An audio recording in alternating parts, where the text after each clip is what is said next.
An accidental discovery made by two fishermen has sent shockwaves across the nation.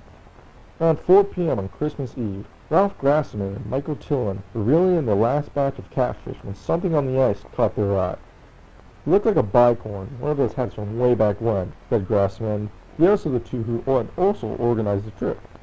Grassman walked down the ice to retrieve the hat. When he pulled back the hat from the ice, tumbled back in shock at the sight of a human scalp, partially exposed in the ice. Tillman walked over and after a brief discussion with Grassman, agreed to remove the rest of the body from the ice. The effort took several hours, but by 10 p.m. the fishermen were able to pull the entire body from the ice with no further damage. Although both men had presumed that the individual was already dead for some time, Tim exclaimed in shock when he reportedly saw the individual's eyelid twitch. Grassman suggested to immediately take the body home and attempt to revive the frozen man.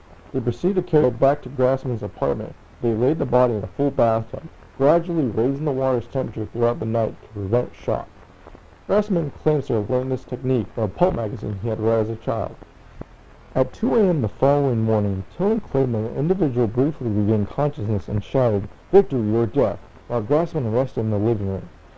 By 7 a.m. the frozen individual appeared to have relapsed into a deep coma, which prompted Grassman to phone the local authorities.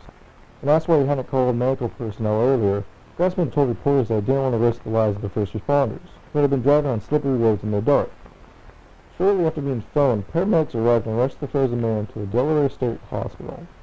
Throughout their experience, both fishermen thought that the individual's face seemed vaguely familiar. It was only when Tillman pulled out a dollar bill that the connection was fully made. When we first dug him out, we moved his clothes so that we could carry him more easily. Clothes weighed a ton because they were completely frozen over. By day, if we saw the clothes without ice, then we could have no doubt that we dug out George Washington.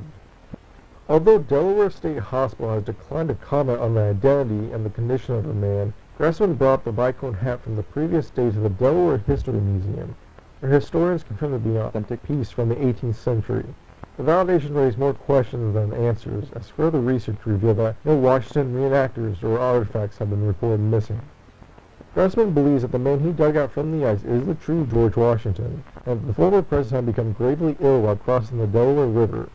Grassman claims that the imminent death of Washington could have been devastating to the war effort, so his condition was likely kept secret by having a double acting as the president until 1797. When asked for an explanation to why the body had been found so far from the site of the battle, Grassman replied, "He either drifted away or his men purposely planted it far away so that no one could find it." During Saturday's morning press conference, President Dean shared his thoughts on the discovery in 2 words: "I'm surprised."